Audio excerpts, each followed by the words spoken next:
China's real estate giant Evergrande's financial trouble brought down all major stock market today. Xi Jinping's Common Prosperity campaign is unfolding and sends chill across the country. Veteran Jean-Marie Throworth said 1,000 Americans left behind in Afghanistan. Canada runs the crucial election today.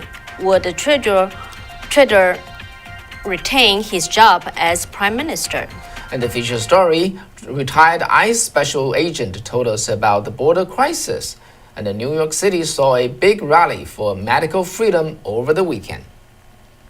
I had never seen exactly what is happening on today. It's never happened before.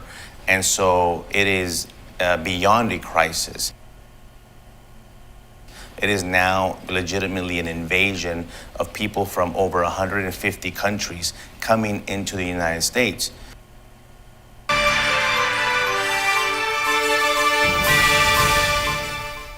Welcome to Wei and Kathy Show. I'm your host, Wei Fang. And I'm Kathy Zhang. Welcome, Kathy, back to the show. All right. So today is September 20th. Yeah, Kathy went to attend an event last week, so now she's back joining us. So you saw a little piece of the feature story, and who's the gentleman speaking there, Kathy?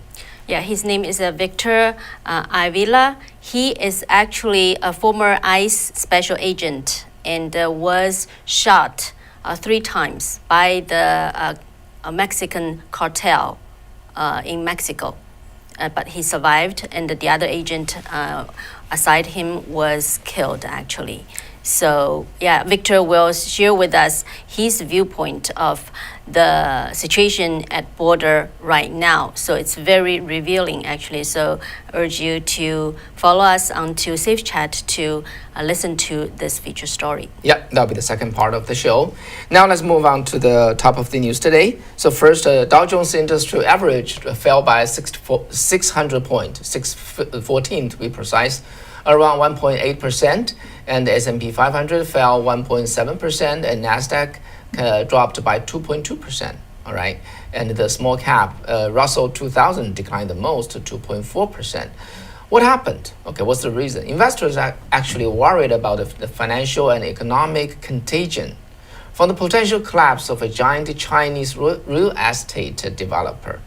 And this time, rather than the viral contagion from the coronavirus, all right? So what happened? So this company is called Evergrande, okay? And the potential failure of this property, property developer, and is the source of today's sell-off. And this particular company's debt burden is now at $355 billion in asset. And this company employs 200,000 workers. And this is actually a company that's based in Shenzhen, the southernmost city of the country, just neighboring Hong Kong. And the company was started in 1996, so almost like 25 years ago, by a businessman called Xu Jiaying. However, over the time, the company grew to be very, very big, virtually the number 2 real estate company in China. Not only develop and sell real estate, it also enter all kinds of wealth management product. It develop a lot of such product and sell to the public. So now with this company possibly going under, it's gonna just trigger a lot of issues and instability in the eyes of the CCP. All right, so now the Chinese CCP's Secretary General Xi Jinping has been cracking down on some of the biggest Chinese companies and the wealthiest businessmen, all right, including levying fines against Alibaba and Tencent and advising business leaders to self-rectify themselves, their misconduct, okay?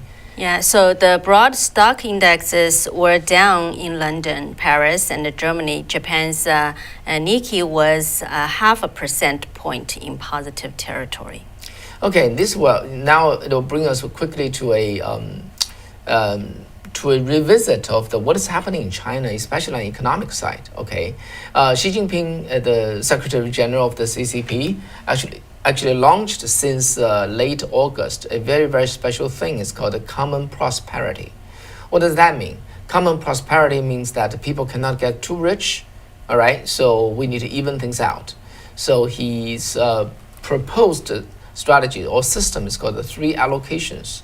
First, the wealth is allocated by whatever the market, by the salary. The second, it shall be reallocated by tax. Okay, different people should pay, different type of tax. So a tiered tax in China is really just is a given. Okay, it doesn't take any debate. All right, and then the third one, this is his new invention. The third allocation is called tax by the allocation by donation. Donation. Supposedly donation is voluntary. Okay, but in China the donation is not voluntary because secretary of the party, general secretary of the party, saying you have to donate to even out the unfairness, the injustice across the board. So after that, a lot of high-tech companies like Ma Yun, Jack Ma, if you remember his name, and donated like a $50 billion, 50 billion RMB, which is about like $80 billion US dollars. I'm sorry, 80 billion dollars, 80 billion US dollars to the country to do welfare and things like that. All right. So this all started in a couple of months ago, beginning with a company called DD that going public in the New York Stock Exchange. And what is DD? DD is basically Uber in China. Okay, so they went public in U.S. and against the regulation order or guideline of the regime. So after they won that, they basically the regime offload offline the DD app. Remember Uber? You need an app, right, to do this ride share. But in China, then when they took the app off shelf from China's app store, then the companies basically roasted. So that's what happened in China. After that, and Xi Jinping attacked high-tech companies like Jack Ma's company and Tencent and so on and so forth. Also attacked the industry of games and also attacked the a industry called school education, after-school education. So eliminated virtually one industry after another. It's very, very strange. Okay, people are just look at it in awe. They just don't understand what is happening to this guy. And the economic reform and the market economy gave CCP a lot of power, making this number 2 in the GDP in the world. Now they just destroy its economic pillar one after another. They don't understand it. Okay. Anyway, so this is up to the analysis of a lot of commentators. But if you ask me, who I happen to be a commentator too on the Chinese side, I will tell you that this is actually normal CCP behavior. Okay, we all think that CCP's normal behavior is this 30-year reform that brings self-prosperity and power. But actually, that's the strange thing. Okay, that's the strange thing. Communists is never for market economy.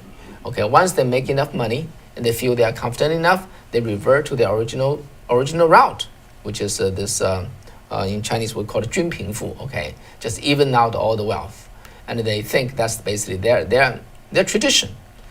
Needless to say, give it 3 years, they will just wipe out China's economy or the CCP's economy, and bring back the country back into the poverty. Maybe you think I'm just overstating a little bit. But if they do carry out this common prosperity initiative, that's exactly what will happen. We just have to wait and see. So what's the takeaway? I would say, communists and socialism, they always know how to bring themselves down because they are not for produce. That's not in their gene. Okay, grab and suppression, that's their gene. Their gene is not innovation and production. Okay, that's that. Let's move on to talk about the Afghanistan issue. So the State Department actually now said roughly 100 people are still trying to leave the country. All right, is that true? So actually, Fox News have an interview of a lady whose name is Jean Marie Thrower. She's a former military officer who stayed behind in Afghanistan as a volunteer. And then now at the interview, she said there are at least 1,000 Americans left behind. So how does she get the numbers? Because that's 10 times difference, yes, right? Yeah.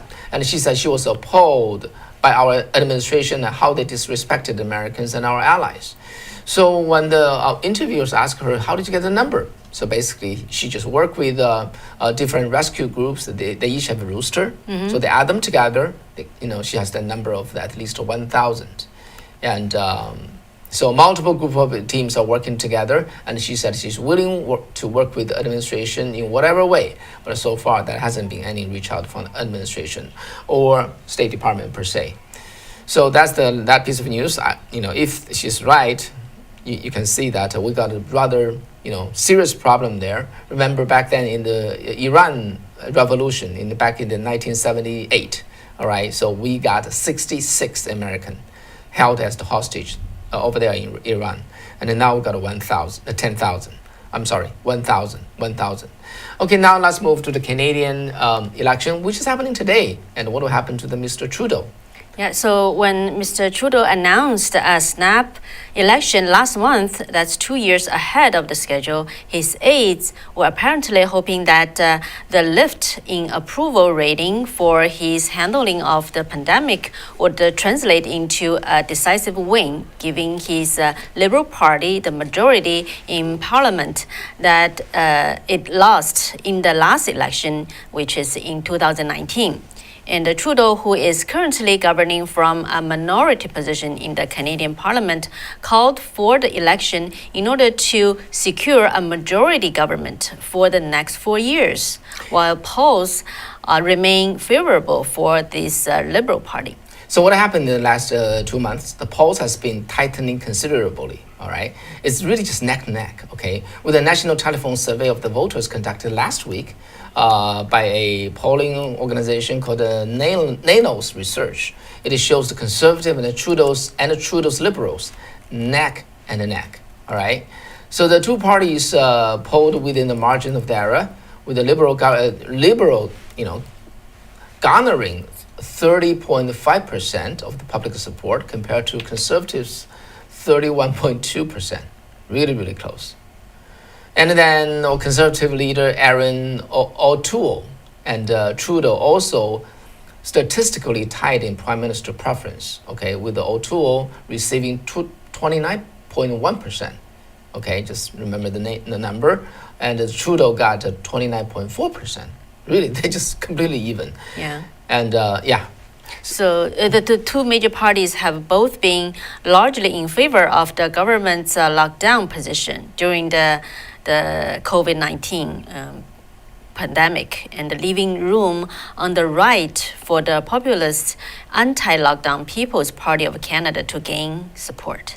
So as we read the news today, Canadians, they're counting their votes. All right, it's just really between whether Mr. Trudeau was hoping to consolidate his support for his prime minister's job, in the remaining years. He could face losing his job. So we'll see. Either late tonight or tomorrow, we're going to find out the answer and whether Trudeau will still retain his job. Right. All right. So with that, let's move on to the the feature story. So we're going to move on to the Safe Chat. So if you have not done so, please download and install the Safe Chat app. It's called Safe Chat. Okay. So we'll be moving over there. So please stay with us. Let's go. 1, 2, 3.